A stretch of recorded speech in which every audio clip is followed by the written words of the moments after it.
It is my pleasure to introduce our next presenter, Dr. Antonio Sanchez, and he will be giving us a presentation today about the history and contributions of Latinos in the state of Washington.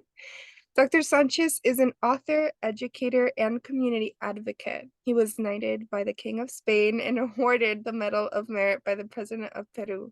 His doctorate degree is in anthropology from the University of Washington and has more than 30 years of legislative background.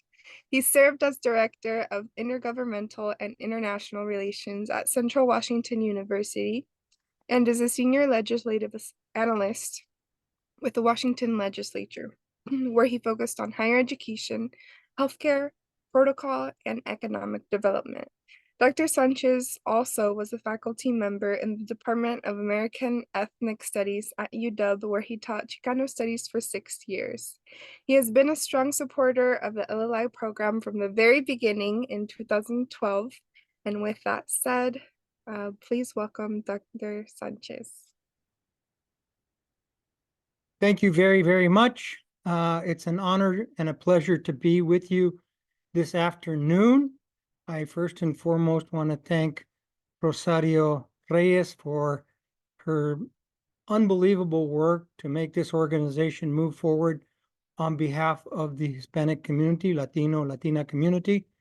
She is the one that deserves the credit today and every day for all of her hard work. Again, I want to thank Marisol for a kind introduction and want to move forward while people are coming back from their break. I'm going to ask you, si me voy a pedir un poquito de permiso, porque voy a dar mi discurso en inglés. Yo sé que muchos de ustedes hablan español mejor que inglés y yo un poquito inglés mejor que español. Entonces, it is what it is. We're going to move forward. I'm going to try to go slow enough to get some key concepts. But today, there are some key concepts that I want you to remember. And I want you to give me just a little bit of your time today as I stand between you, the end of this session on leadership, and your lunch.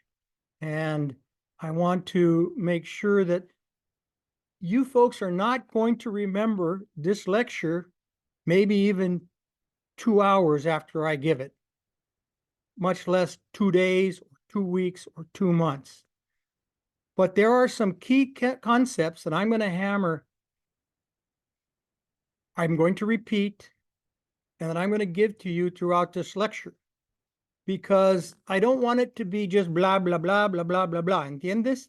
There is going to be something I want you to put in your pocket, put in your heart, put in your head, so that we can march forward as leaders, building leadership skills in whatever you choose to do, whether you're going to be a culinary expert, whether you're going to be a counselor, doctor, lawyer, police chief, firefighter, or an astronaut.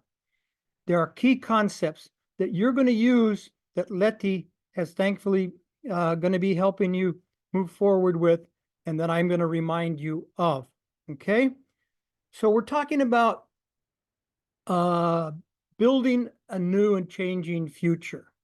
And I'm going to do this. I am going to do this. Now you have my ugly mug in front of you. And I hope I haven't scared you off.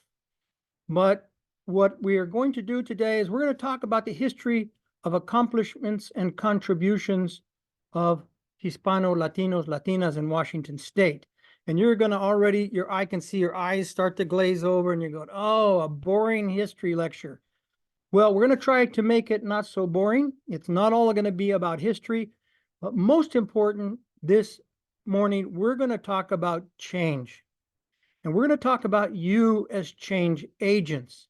Because when we're talking about history, you know, you could talk about George Washington, Benito Juarez, you can talk about Simón Bolívar. Those are key individuals, and for some, maybe role models, etc. But what really happens in history is how did these incredible individuals, men and women, foster or precipitate change? And that's where this lecture is seated. That's one concept that I want you to put in your pocket. And so let's move forward. I hope it is going to move forward. And we got a little trouble there, Marisol. There we go. So what do we want to do today? We're going to learn a little bit about Hispanic history and heritage through the lens of change as it's focused in the state of Washington. And I want you to keep some bit of attention because maybe someday you're going to remember what I said, write down what I said, and you're going to be sitting in a party or maybe sitting in the corner of a bar and you make somebody a bet, says, I bet you this and that, you'll know more than them and you'll win something. If not, I think it's fun information. It's important information because what we're trying to instill today is pride in your past, pride in who you are, pride in your history. So we're going to be reinforcing the need for setting goals today, goals against all odds. We have one of our participants who spent some time doing some time, found some hard time. We have some of you that have immigrated or are children of immigrants who've come from Mexico, Brazil, come from Venezuela, Nicaragua, El Salvador. And, you know, those are journeys, and we all have a story about our journeys. It's going to be about choosing role models and finding positive mentors, which is extremely important. And Rosario and her organization and her assistants and her volunteers have put together a good list of those. I was more than happy to see the three that preceded me. Each and every one of them are amazing individuals. I happen to have worked very closely with Marilyn Chase, who I think very highly of. So I want today, we're going to know a little bit about your path to success and that it comes with great sacrifices. Many of you have already paid some sacrifices. You've done your time. You've dealt with family members that don't always understand who you are or your goals. You've been to jobs that have been difficult. You've faced discrimination. But let's get prepared for an even faster pace future. And I want you to realize more than anything else that this generation, you're the listening, hopefully you're listening, because what I'm going to tell you now you may not totally understand, and I don't expect you to, but it's going to happen. And I want leadership and your skills and what you're doing to help you prepare for the fact that you will be the generation that will receive or be involved with or participating in the greatest amount of change in the history of the world. This is not just a kind of a statement of, oh, this is a big deal. It's beyond a big deal. And I want to tell you, with the introduction of AI, with the introduction of how AI is going to change our future, we don't even know today. Some of you may have already used it for term papers or for a resume or something else, but AI is going to change the world. And you don't want to be replaced by and have a job replace you by an AI, a computer. You want to be ahead of that curve. And so today as leaders, recognize this, as leaders, prepare for this. And as a member of our community, we should never be left behind. So starting out with some of our history, and I want to throw some interesting concepts out because, you know, we need to know who our history is made of in our Latina community. So I throw out who is this skinny, gameless guy who I have a picture of in this screen? That's Tlahuecolli. Who's Tlahuecolli? Well, you know, if you don't know who he is, I'm not surprised because our history es una historia desconocida. It's a history that we don't even know our own history because we're not taught our history. We're not taught our history in the schools of Washington as you're growing up from elementary, even onto college. So let's talk a little bit about Tlahuecolhe and say, this is somebody we really should know because he is one of Mexico's most important, most formidable native heroes. He was a commander of Tlaxcala forces, Tlaxcaltec forces, and this was before the Spanish came to Mexico and to the New World. But why is he important? He's important because this person was taken prisoner and by the Aztecs. And we know the Aztecs fought against the local tribes. One of the tribes was Tlaxcala. And they would fight and they would take these warriors in the battle and they would take them as prisoners and then they would rip their heart out and offer it to their gods. Well, Tlahuecolhe said, was so brave and they recognized because he fought off himself hundreds of soldiers that came after him, or what we call warriors of the Aztec nation. And finally, when they were able to catch him, they brought him forth before Montezuma, and they were so impressed by him that they gave him his freedom. And he said, hell no, kill me. I would rather die than bend my knee before your authorities or your gods. And so he was sacrificed. But he was, he should be remembered because he was brave, fearless. He led by example. And we know nothing, virtually nothing about him in our history books. So let's move forward. Have any of you ever heard about Inés Mexia, who was an amazing explorer, an amazing botanist at the turn of the century? And she says, I don't think there's any place in the world where a woman can't go. And I have noticed that in our audience today, there are many, many young women that are with us that share the goals of improving themselves, their families, and their communities. This is a role model.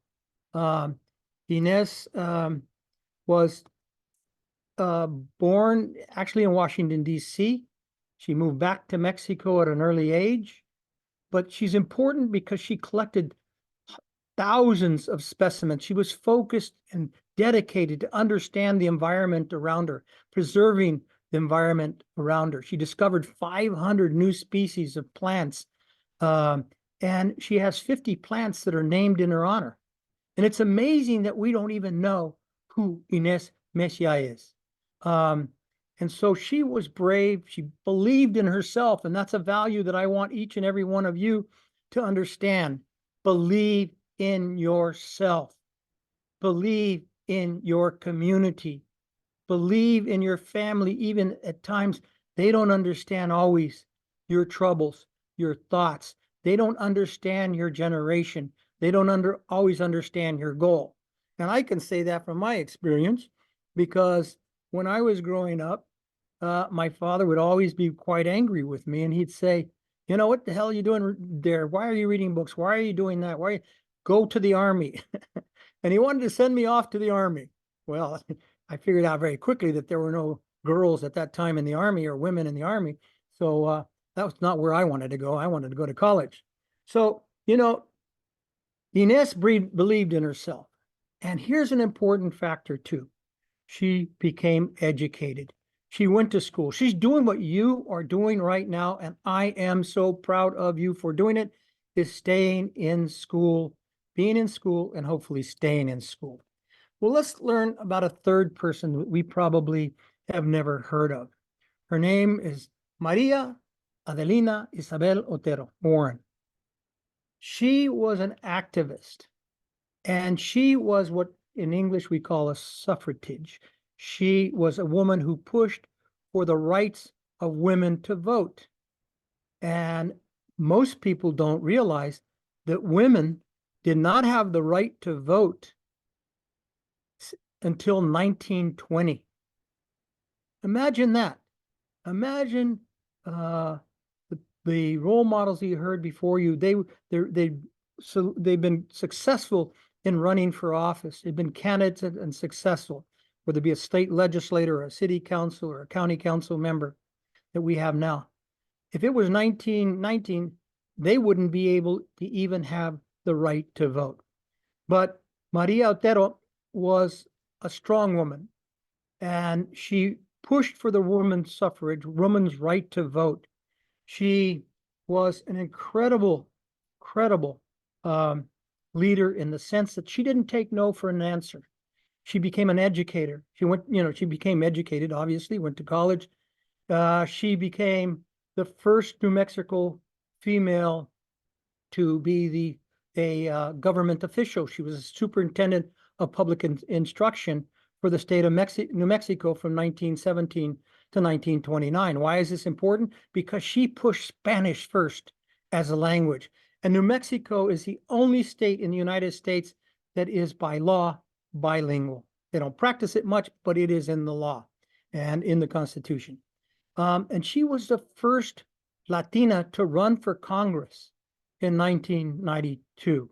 1992. Again, she was fearless. She believed in herself, and she could believe that her accomplishments would make a difference for women and for her community of Latinos and Latinas. She believed there was changes that were needed in the education system. And I want to go back and I want to show you, she has been recognized, and maybe many of you don't realize that, but if you pick up, I'm going to show you in my hand, probably can't see it right here. This is a US quarter. And on your screen, you're going to see a quarter. It says it's a real quarter. I mean, you can go put it in a vending machine and it'll work, okay? This is the first Hispano Latino in the history of the United States that has a quarter, a piece of our currency named after them. And where you can go and look at this quarter, it says, Vota para la mujer. That's the first coinage in the history of the United States that is inscribed in Spanish. Why do I mention that? Because it's really important. Wake up out there. If I still have your attention, wake up out there, because that could be your face on that quarter. Okay? You don't just have to spend it. You have to value it. And you have to value who you are. It's not just about the quarter. It's about who you are and how you use these role models to invest in yourself, to invest in your community, to invest in your family, to make it one step better. You know how hard it is. You know what you've been through. You know your journey. They too have had journeys. So as we move forward, it's going to be your generation that changes history. I've said that, and I'll be saying it again. They've said it before, and it's not just young. It's maybe old people, dinosaurs like myself, Tyrannosaurus Rex, like my wife, and it will be other Latinos and Latinas that will of all ages. But you are at this special sweet spot where if you go to school, there's a prize for you. There's a prize for your family. And many of you, I've heard your introductions this morning, you believe in your community. And so your investment will also be for the community, which is my great hope. But are you prepared to become the new Trois Huecole warriors and leaders? Are you prepared to be never afraid and bold trendsetters like like Maria Otero and Miss Messia before you? Are you prepared for that? Are you prepared to make that dedication of 100% to completing your educational goals? And I know how hard it is. You know, people think, wow, I've got a PhD. I must have just sailed well through and I'm really smart and other. Nothing can be further than the truth. I came from a family of 8 children. My dad, as I said, always wanted me to go into the Army. I didn't have opportunities like other people had opportunities in the community around me. because as some of your presenters said before, there was a stigma because I was a Latino. I was taught that I was taught to be less than. I was taught to not speak Spanish. And I want each and every one of you to be proud of your Spanish speaking. And those that you don't know, learn to speak Spanish and learn to speak it competently, because that's a tool in your toolbox for this amazing change of future AI that you're going to be part of. Okay. Are you prepared to be knowledgeable and proud about your history and your heritage? And are you willing to become mentors or role models to other, as Rosario and Letty want you to be and are preparing you to be? I hope so. I've heard, again, many of you mention that that's part of your motivation. Your education comes first. Your needs will come in front of that, but never forget your community there are not people as lucky as you. I call you folk that are listening. Is everybody listening still? Do I have your attention? You are our super salmon. You know what super salmon do? Salmon swim upstream to spawn every year. It's not just salmon. We take them out of Safeway or, your local grocery store or bodega. Salmon go through a journey. They're born in a river. They go down that river when they're little and tiny, and they go out to the ocean and they adapt to the seawater. And when they get big and they want to spawn and reproduce, they have to swim up that river. It's a hard, arduous, very difficult journey. A journey that you're on, okay? You're on that journey. You are our Latino, Latina superstars, our super salmon, our leaders, and never forget that. So I don't want you to forget that you must be a change agent, never allowing others to define who you are. In Arkansas right now, it's against the law to say that you're Latinx or to use the word Latinx in any in any government documents. Okay. In Florida, the lecture that I'm giving you now would be illegal. They do not want you to know who you are. They don't want you to know about your brave past, whether it be in Venezuela, Argentina, Mexico, Brazil, whether you're born in the United States of Latino parents. They don't want you to know that. They want you to be who they want you to be, and they want to tell you how to name yourself. And I want to give you a little bit of insight towards the end of the lecture, maybe will come up again. In the 1960s and 70s, we said, hell no. Ya basta. You're not gonna call me whatever they called us at that time. Sometimes it was Hispanic, sometimes it was Mexican, sometimes it was. We wanted our own name. We wanted to be called Chicanos or Chicanas. And we boldly went forth and we used that terminology because it was self-identification, self-identity, okay? And we were pushing and demanding, in this sense, our own history and heritage. And I want you to do the same. I don't want people to tell you who you are from the outside. I don't want the gringos to tell you who you are or what you should be. You define that as part of this leadership training with Letty, okay? You define that. Never, ever, ever let anybody make you feel less than because of your accent, because of your background, whether it be 10 years of hard time in the Pinta, whether it be coming from Mexico and crossing the border, or your parents crossing the border through that journey. Never let that background, let that be a badge of courage, a badge of pride, a badge of self-awareness, and a badge of success. Wear it proudly. Okay.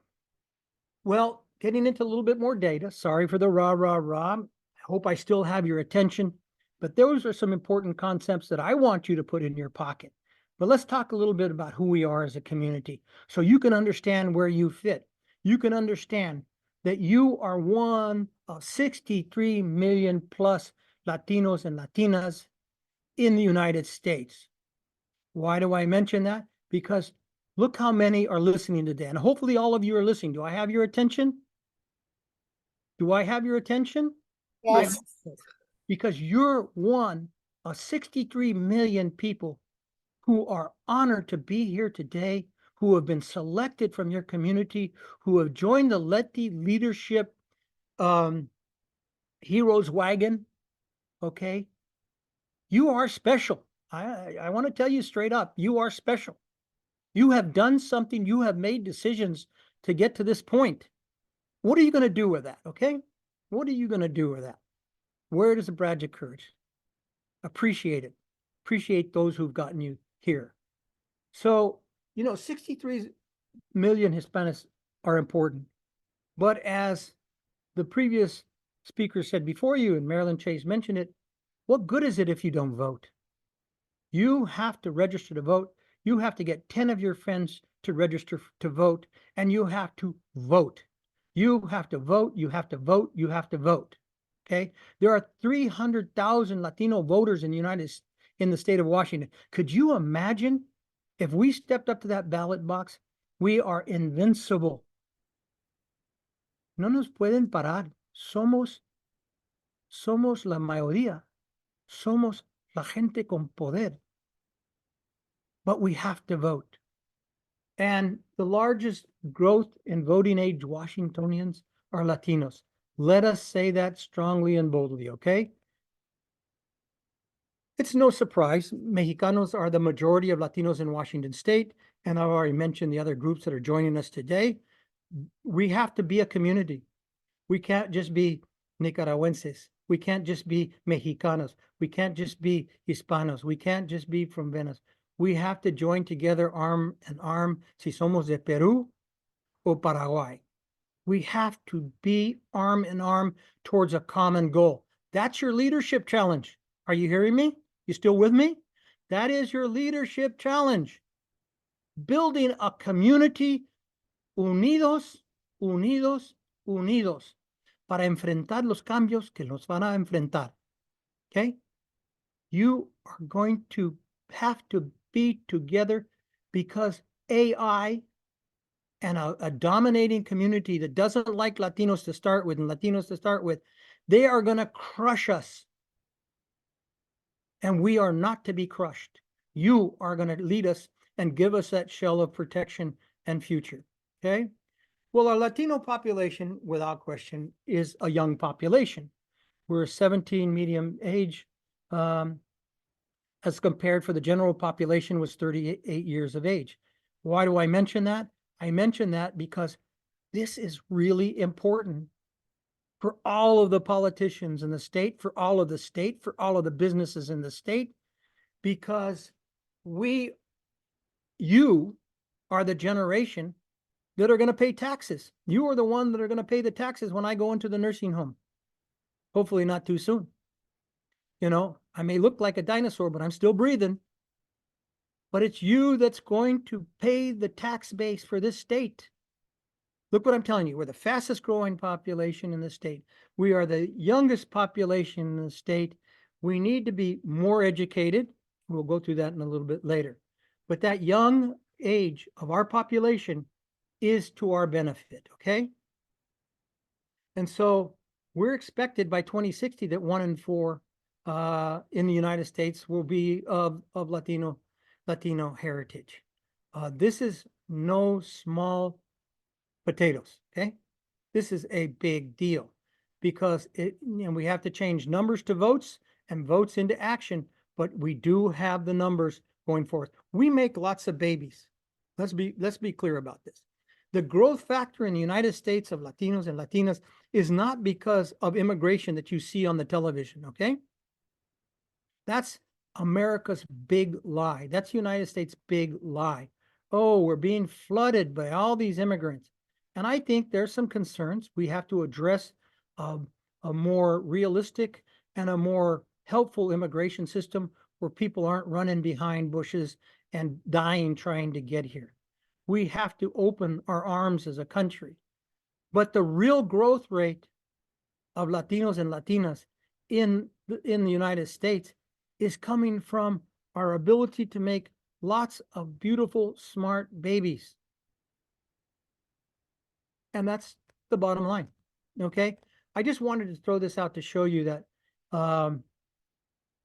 some of this data is almost overwhelming, where you go to Sunnyside and one out of every 10 people is a gringo. You go to Toppenish, almost the same rate. Okay. You go to Mount Vernon, swip down a little closer to you, where, you know, you have 34%, and it's a data is really a little bit age. I apologize, but I would venture to say it's pushing close to 37% in Mount Vernon who are Latinos and Latinas. This is big stuff, folks. This means that as a community, we not only have needs, but we have power. And that's why leadership is so desperately needed. That's why it's so important that you finish your college work. That's so important that you tell your girlfriend or your boyfriend or your significant other, you tell them, no, we don't have to get married now, or we don't, have to stay wrapped up in a blanket all day. We're going to go out and be leaders. We're going to wait until we get our degrees. We're going to wait till the time is right so we can conquer, so we can become the Tefacole of the future, of the current state and in the future. So keep these data in mind because it's extremely important. The buying power, gee, without credit, what $2.8 trillion in the United States. That's not civil rights. That is silver rights, okay? Eso es oro. That's money. That's big time money. With over 10 billion of consumer spending of Latinos and Latinas in Washington state. And we are the tail that wags the dog. I don't know if there's a concept in Spanish, un dicho en español, that I could give you, but probably it escapes me right now.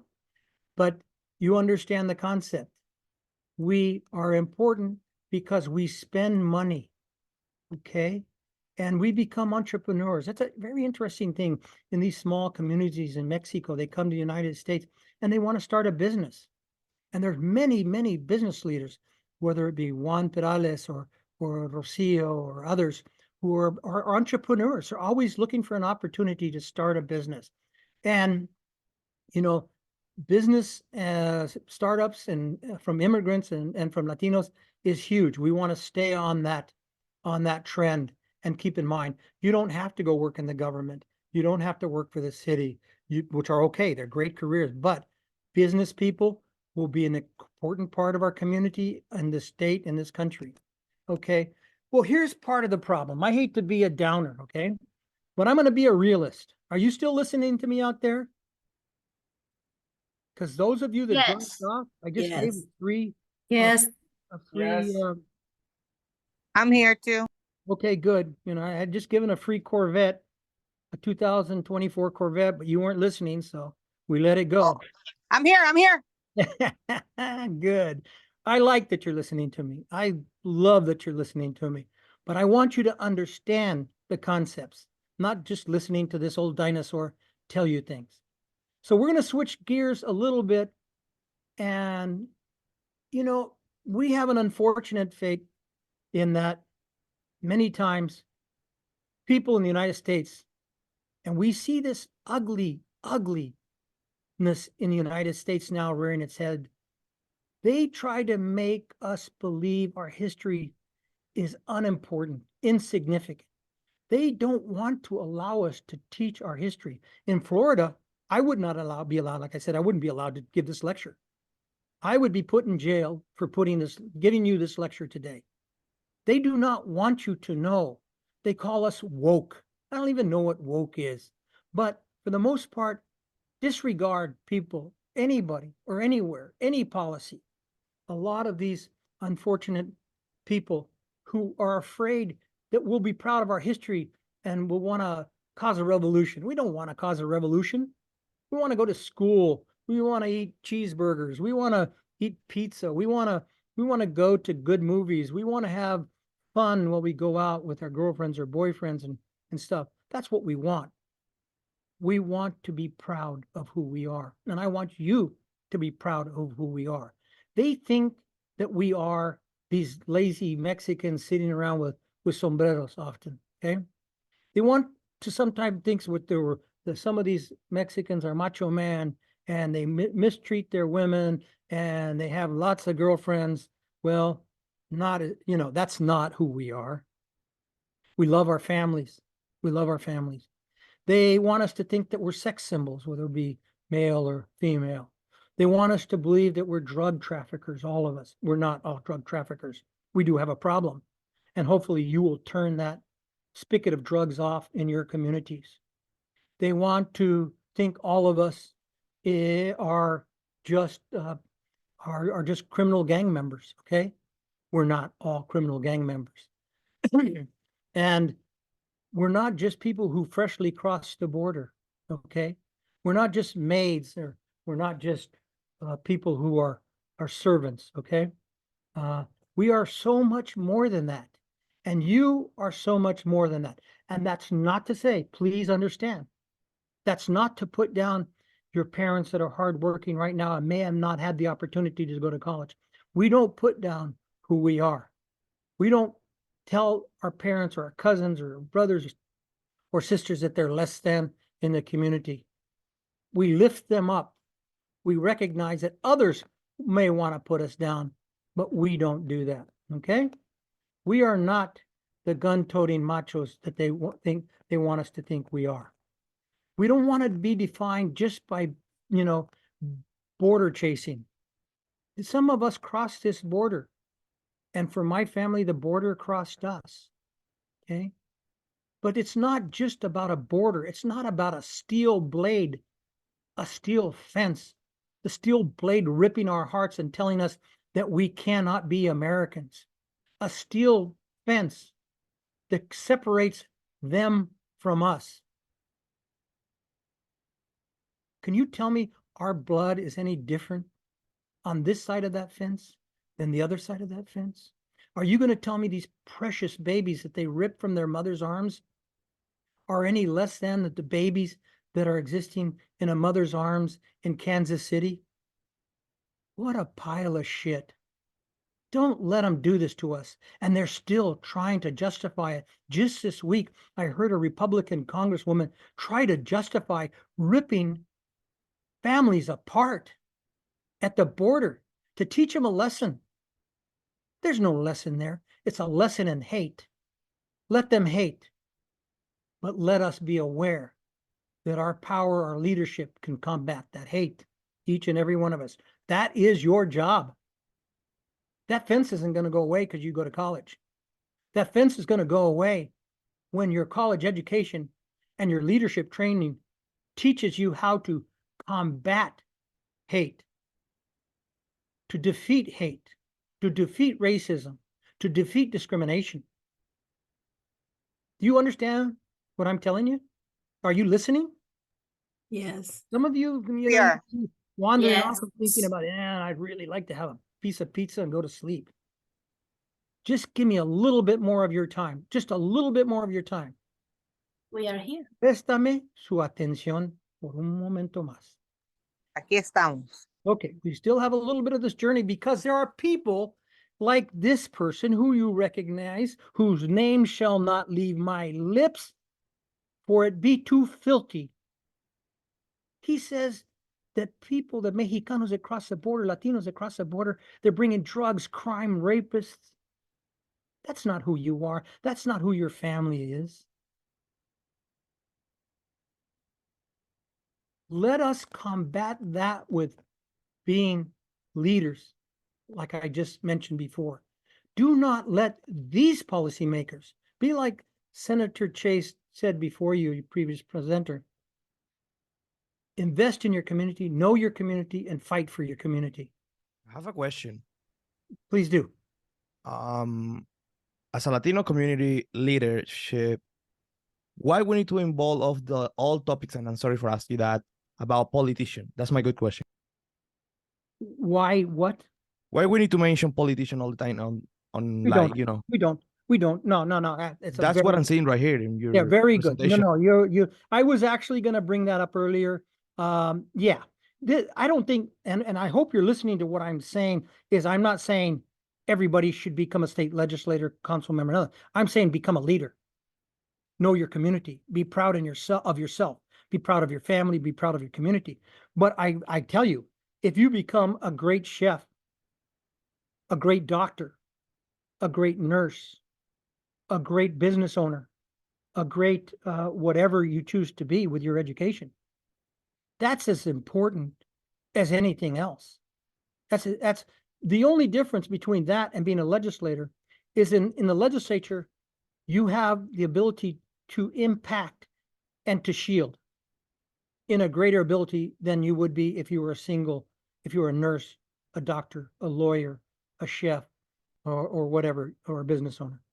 Your ability to use this as a platform, use politics as a platform, gives you greater leverage. And I think that we have a saying in Spanish, si te pides por cacahuates, te dan cáscaras. So what we're wanting you to do is reach forward. Si te pides por oro y si te dan plata, well, you're okay.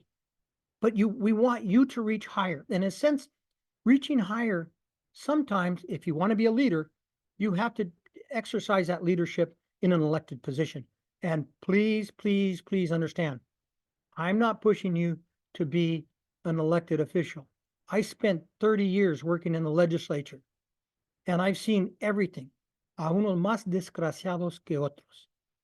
But as a community, when we band together, and they appear to be banding together now because we have the largest number of Latina legislators in the history of the legislature, they appear to be making a future. Lillian Ortiz Self, who's representing that area, is putting forth some of the most revolutionary bilingual education in the history of the United States. She is taking it to task.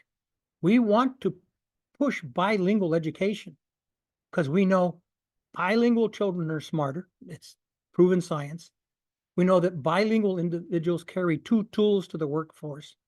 And so I'm saying, with AI changing, you as a bilingual person are going to have an edge. Did that answer your question and more, or did I miss the target? Yes. Okay. And I will go forward now. So we're going to switch to what, those of you that want to leave the room shouldn't, but if you do, we're going to go and learn a little bit about our real history of Latinos and Latinas and what our legacy is in the state of Washington, and a little bit about what our future is. When I talk about Hispanic history, I'm talking about history is all of our history. It belongs to people in Kansas, as it does is in Kalama or into Mount Vernon. The shared history of our state doesn't belong to gringos or Americans only. And I hope you're not offended by my use of the word gringo.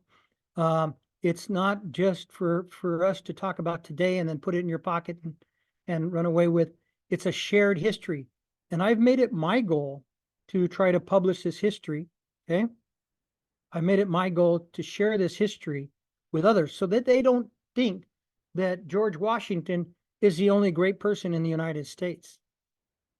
I don't want them to think that Jay Inslee, our current governor, is the greatest person to ever live in the state of Washington. I don't want them to think that who people put in your history books are the only ones, because they don't put us in your history, in most history books. And you need to be a part of that change to introduce that and understand that. So what I'll be talking about is our Hispanic history and heritage.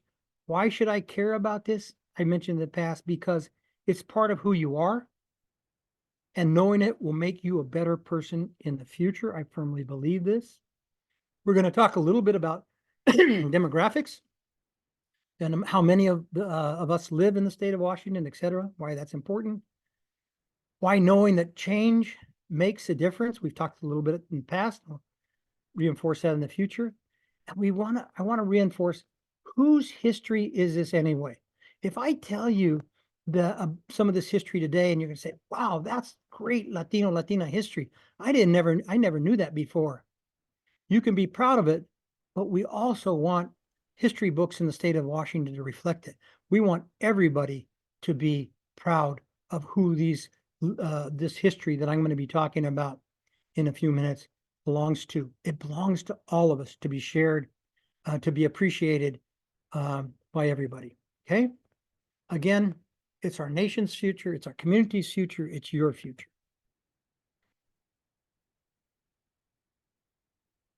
Okay, we're going to learn about our shared Hispanic history, and we're going to do it hopefully in a very kick-ass way, okay? Let's call it like it is. I'm going to take down las barreras.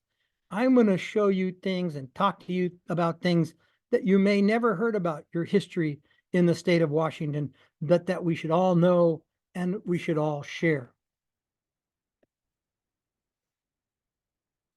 Okay, I'm having a little trouble.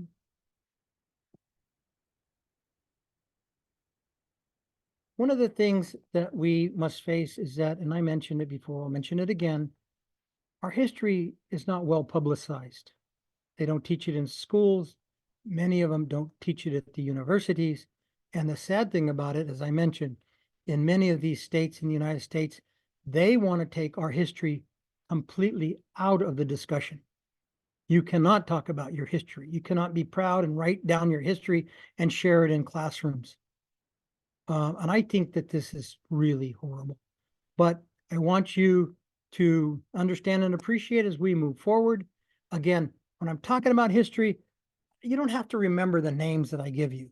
You don't even maybe don't have to remember the dates that I give you.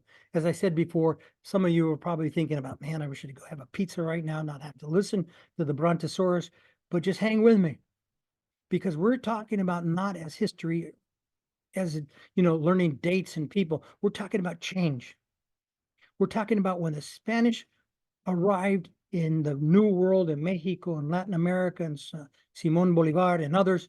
We're talking not about the person, but about the change that they implemented. You are change agents. That's who you are, okay? As I said, AI is going to make the biggest change, and you're going to be part of that. Are you prepared for this changing world? Are you prepared to finish your education and keep those changes in the forefront for you, your family, and your community? Do you know your own Washington state history? And I would venture to say that many of you that are listening today don't have a flippin' clue about Latinos and Latinas and our history in Washington state. This is a sad thing. I'm not trying to demagogue or talk down to you when I say that. I didn't. When I got to the state of Washington, I thought, whoa, there's nothing here about the state of Washington. Why do we have Padilla Bay? Why do we have the San Juan Islands? Why do we have places named after with Spanish names? Why do we have places like Juan de Fuca and other places, Anacortes, Santa Cortez, places like that? There surely had to be Latinos and Latinas here at some point to get these names. Well, they were. But there's been a great effort to erase that history, to obliterate that history. So who were the first persons to come to the state of Washington? And hopefully those of you, it rings a bell for you, say Native Americans, okay? Los autóctonos, the American Indian, Native Americans. They were our first homeland security, okay? And believe me, in any part of this lecture, I will never forget, and I will never leave the fact that the native people of Washington State in the United States, this is their land originally, okay? Whether it be the natives of the Makah Nation that I'm showing here, the Haida people on the coast, these are tremendous people with tremendous history whose lives were turned upside down, changed by the arrival of the first non-Native American people to come to Washington State. So I ask you this question. Are you still listening out there? This is the question. Yes. I have to bring that 2024 Corvette back. See if they We're give here. the right answers. I don't know. We're here. Oh, you're listening. Okay, good. Who were the next non-native people to come to Washington State? Was it the English Sir Francis Drake? And these are names you may have read in history or heard about. Was it Captain James Cook or George Vancouver? We've heard of Vancouver Island or Vancouver, Canada, or Vancouver, Washington. Were these people the first to come to Washington State that were non-native to greet the natives? Was it Robert Gray sailing the Lady Washington? Gray's Harbor, Washington is named after him. Was it French explorers who came here first? Piraeus? Were Russians explorers coming down from Russia, which was, Alaska was one part of Russia, very close to Washington State. Were they the first? Was it Lewis and Clark? Let me digress for a minute. And people heard about Lewis and Clark. There was a time in history, 1807 or so, 1805, 1807, where Americans thought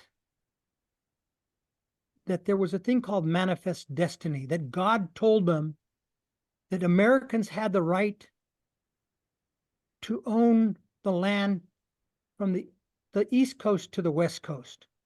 Now, you know that the West Coast belonged to New Spain, Mexico. So all of those states, California, Nevada, Arizona, New Mexico, Texas, Arkansas, you can go on and on. The west side of the Mississippi, that belonged to New Spain and Mexico. Okay. And so they sent Lewis and Clark to go explore, illegally explore. They were sent by the Congress to explore, and they were funded by the Congress to explore the west part of the United States, even though that was an illegal move. Well, let me assure you that Lewis and Clark did not have a green card. Okay. They were not issued a green card by Mexico at that time. They were coming as ilegales. And they found Sacagawea, who was an Indian woman, who helped become their guide. They did not have a clue where they were. They knew they wanted to go to the other ocean. They did cross through Washington State, but por poco, the Spanish army was chasing after them. And had they been caught, it would have altered history forever. But they barely escaped the Spanish and Mexican army, which was New Spain at that time. And they made it to the coast, and they went back to the capital of the United States, Washington, D.C., and they gave them their report explaining what the beauties and the natural resources of the land, and the rest is history, because charging from east to west at that time was this huge move to make America bigger and make it white. Between them shores are Indians and Mexicans and black folk, and they didn't want those, so those had to be gotten rid of. But that's another story and another lecture. So was it the English pilgrims who came here first? I don't think so. Was it the American pioneers who came to Washington State first? Was it these two ladies who possibly discovered Washington first as the first non-natives? Or could it be, Pitbull or Juanes who came here first? Do I still have your attention? I hope so. Yes. We're here. Okay, we're here. Let me put a little bit more gas in that Corvette. So Spanish and Mexican explorers, without question, were the first non-Native Americans to come here. That's extremely important to your history. You see a mountain in the background? That's Mount Baker. The Indians had a name for it, but the Spanish called it Mount Carmelo, La Montaña Carmelo. That was its first non-Native American name. But you see that the Spanish and Mexican explorers were here first. They came here 250 years ago. Okay, they were the first. In the summer of 1774, Juan Perez made it to the Washington coast. And that's where the first non-Native American history starts, in the Pacific Northwest. And so what I want to assure you, and what this map is showing, unfortunately, you see a Canadian dollar noting this voyage. They acknowledge it in Canada, and they don't even acknowledge here in the state of Washington. Que vergüenza. It's just terrible. But my point that I want to make to you, and that I want you to remember, is that the history of Latinos and Latinas, Mexicanos, okay, especially, and bueno, Suramericanos también, Centroamericanos, our history is a march not from east to west and having these covered wagons and these pioneers güeros with beards and their women next to them with a baby and holding them and taking the covered wagons over the mountains. That's not how history was opened up in the state of Washington. History marched from east to west. I mean, it didn't march from east to west. It marched from south to north. Okay. And you see these lines. It was a history sailing out of Mexico. And you see that sailing out of Mexico, what happens when you sail out of Mexico into new territory? This map proves an indelible proof that we were here in 1774. And it was just discovered in the in the Library of Congress in 1992. We knew about it, was written about it, was in the Chronicles. But this is indelible proof that Juan Perez, sailing from San Blas, Mexico, was here in the state of Washington to this latitude before any other non-Native American people. This is a big deal, folks, okay?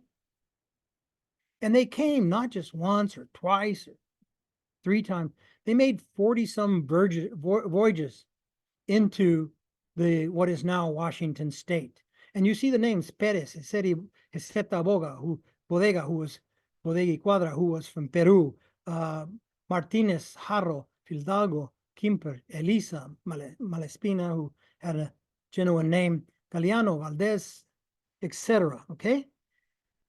These are not Smith and Keenan and other American names or English names. These are Latinos, Hispanos, Mexicanos, and Latinos that were here in the state of Washington under an extremely important, arduous, and dangerous voyages coming up. There were no maps here. There was no maps whatsoever. They had to brave these waters, making it a very difficult, dangerous voyages into the cold Pacific Northwest. So what is the lasting legacy?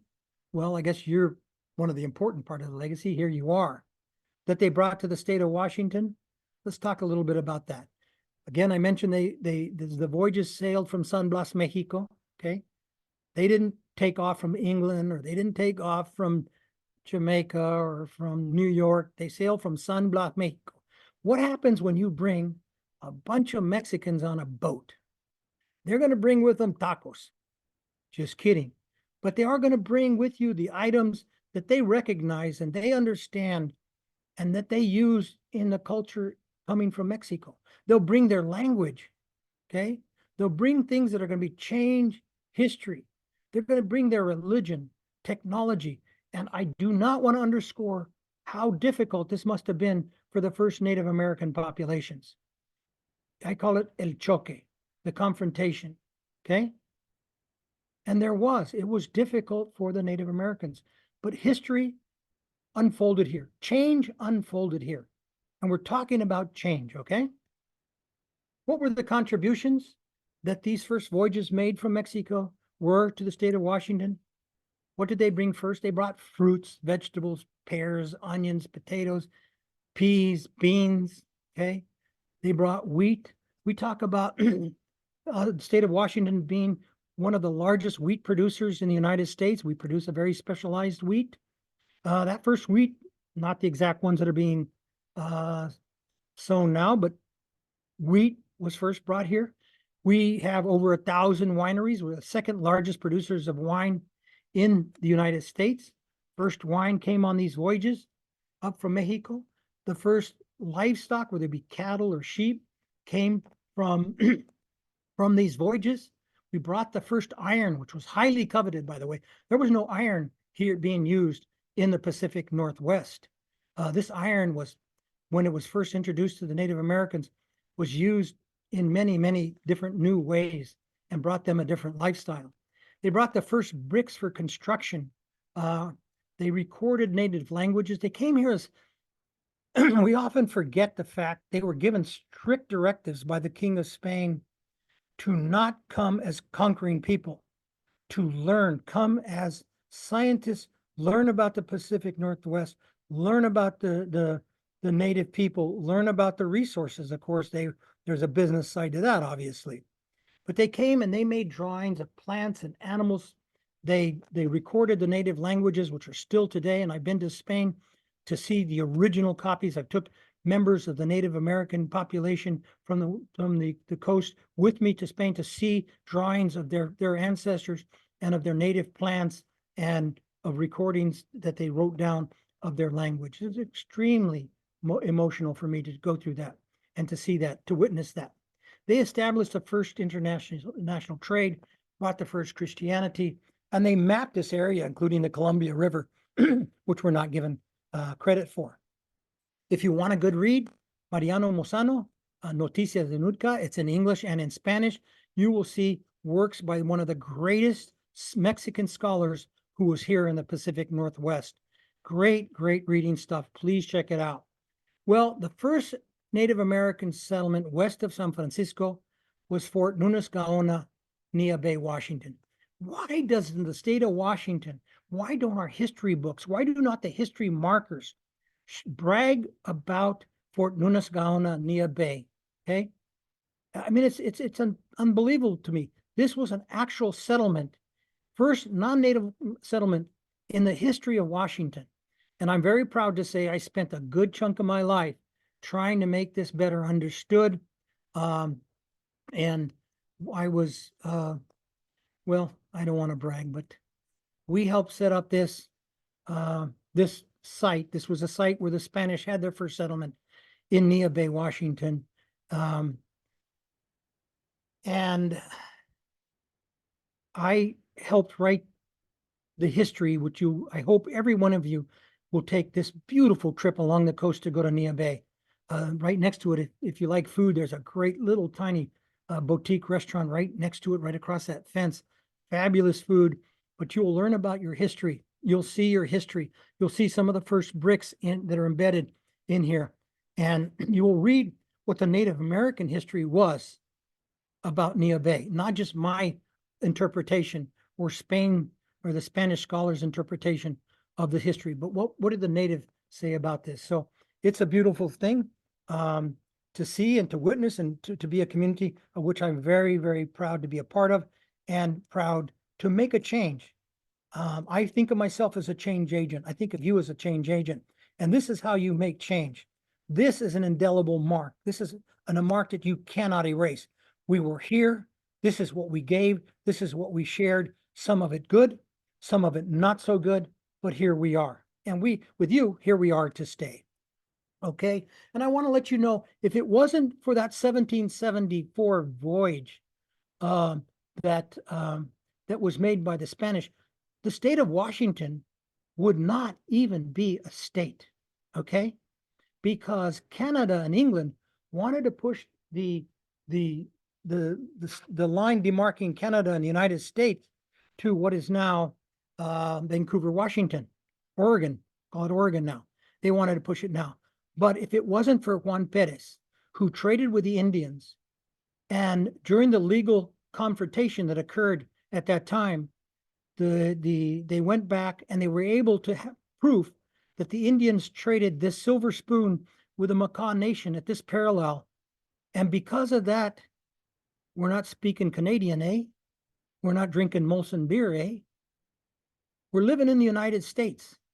And we have the Spanish and Mexican voyages to thank for this amazing phenomena, which gave Washington State not its statehood, but gave the United States this part, which eventually became Washington State. Really important. And it became, it wasn't until 1819. So every one of you, if you're sitting your butt down somewhere in Everett or in Snohomish, or you're in Seattle, or you're somewhere in between, and you're wishing that you could go have a pizza for lunch and not listen to the dinosaur, you're looking down. If you look down, whatever building that you're sitting in or standing in, that building, that land beneath that, was part of Mexico until 1819. Now, deal with that fact. When they try to tell you, you as an immigrant don't belong, give me a break. Give me a break. You know, this was part of Mexico till 1819. And if it wasn't for the Spanish and Mexican explorers, it wouldn't even be that. It would be Canada. So remember those facts if you do. And that the US-Mexican border was only 5 miles away as a crow flies until 1848. Okay. So if they tell you, you know, you don't belong, you tell them chale. You tell them no. You tell them we not only belong, we're not only part of, we are certainly a part of the past, and we are certainly going to be a good part of the future. So let me, you know, I've been using up all my time. I know it's 12 o'clock. I'm going to speed through the rest of it. But in 1848, when the borders did change, and you know why, you know, money always has a lot to say about how things are done. They found gold in California. Imagine that. So United States has an illegal war. They take over California, Arizona, Nevada, New Mexico, Texas. 1/3 of all of Mexico, 1/3 of all of Mexico is taken away from Mexico. And they just happened the next year to find gold in California, but not just gold, lots of gold. Okay. So here comes the gold, and there goes the Latinos. They don't kick them out because they still need them. So in the 18th century, they use Mexican labor and Mexican techniques to get the gold out. They use the Mexican arrieros to build the first overland pass to the Pacific Northwest, and they use the arrieros to transport. Those were the giant Kentworth diesel trucks that you see now. They look like burros at that time, and they were used, and they were very valuable. And the only people who really knew to advance burros, to use that technology of using burros, were the arrieros. And I mean this because it was very technically built to keep the animals alive, packing, and on the trail. So 19th century, we became the backbone of labor again. We practiced our first railroads. They did come 1930. We had the Great Depression. They kicked Mexicanos out. Read this sign, was on the border. You know, we take care of our own. We don't want you. Does this look familiar? Does this hate on this sign look familiar? Does it sound like what you're hearing on the radio or seeing on YouTube or seeing on other medias of TikTok and X and others? Are you seeing this now? Unfortunately, you are. But look at the history of this hate. You've got to fight that hate and discrimination. You have to fight it hard. And so going on forward, World War II, we had almost 750,000 people of Mexican ancestry fighting in World War II. 17, the highest portion of any minority group, received medals of honor. And there's one person, if you ever get a chance, Google Guy Garbodon, sorry for mispronunciation of that. And they made a movie on him. It was called Hell to Eternity. And this guy was a true hero. This is somebody I want you to remember, somebody I want you to understand, who changed the focus and force of history due to his bravery, his single-handed bravery. This is my father, who was a fighter in World War II. He didn't fight very much. He went to Hawaii, but he was there as a soldier. I bring him forward so I could have a commercial about myself. And by the way, the second commercial about myself, I mentioned Inez Warren in the quarter. That is one of my cousins, distant cousins. So we're proud of her. Be proud of your family is my point, not proud of me. I'm just bragging. World War II, you know, we needed labor. So what did they do? In World War II, they looked to women. Women were going to be, because all the men went to go fight in World War II. And the great slogan was, Rosie the River, we can do it. So they let women work until the men came back, and ahí está la patada. And so women are still fighting for women's rights. Okay. So like Otero did to get the women's suffrage, women's right of votes, you know, these women came back, and after World War II had to fight again to have jobs and to be considered equal. And even today, equal rights for equal pay. So, you know, who was it that fed our troops in World War II? It wasn't Rosie the Riveter. It was Benito the Bracero, okay? It was braceros who came up from Mexico were shipped. 14,000 of them came by train loads to the Pacific Northwest, and they saved our crops. Anybody who's worked in the crops in Eastern Washington, you know that's back-breaking labor. And they came, paid a pittance, but they were part of World War II, and the hero and the winning of World War II falls on the backs of these Mexican men. And they came as true patriots. You know, they came on these trains. This shows you this one guy was being dusted with DDT, which is now, I don't know how many of them were killed because they used this to get the insects off of them, which is now highly carcinogenic, cancer producing. Okay, World War II ends, well, the community takes root. People come from Texas and come from Mexico to work in the fields. But it's still, again, what do they face? Discrimination. This is an actual sign that was photographed in Yakima, Washington. We serve whites only in this restaurant. No Spanish, no Mexicans. Hate. People just are haters. You got to fight that. Civil rights, my generation, we came to make a change. We came as Chicanos. We wanted to self-identify. We wanted our own history to be acknowledged. I want you to use people, role models, will it be Rocio, Juan Perales, or others, to be role models for change that can fight. We walked the streets. We had the brown berets. We told people, ya basta. Schools, we need more Latina professors. We need curriculum that teaches about our history. We need curriculum that teaches us to take pride in ourselves. We are not castaways. We are not another wasted generation. You are not another wasted generation. Can you see that? Can you understand that? Can you listen to that? Can you put that in your back pocket? I don't care if you remember, you know, Juan Perez in 1774. All I think it's important. I want you to remember what your role can be in the future, okay? And remember, we're going to share that history. We're going to be proud of that history. We're going to recognize that Hispanics, Latinos have a long history here. We're not just coming across the borders whistling La Cucaracha. We've been here. We're coming back home. We're coming back to our Aztlan. We're going to make, and we have made the state a success. We know in our hearts of hearts, if it wasn't for Spanish and Mexican history in the state, we would be part of Canada and we wouldn't be the state of Washington. So you're going to be our next presidents, business owners, political leaders, counselors, whatever you're going to be. If you're going to be a chef or a electronic technician, an AI technologist, computer scientist, you know, you are it. And we're here. We're not going to go away. We're hot as ever. We're hot. We're helping build our state's future without question, okay? We want you to be proud. We want you to be educated. We want you to understand that equal justice, education, healthcare, and business opportunities are things that you're going to shepherd. You are going to be those change agents.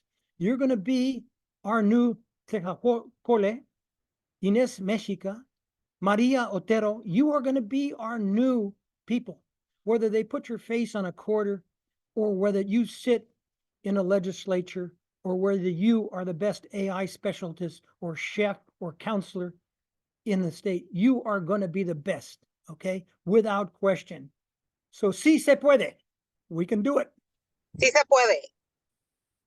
Thank you.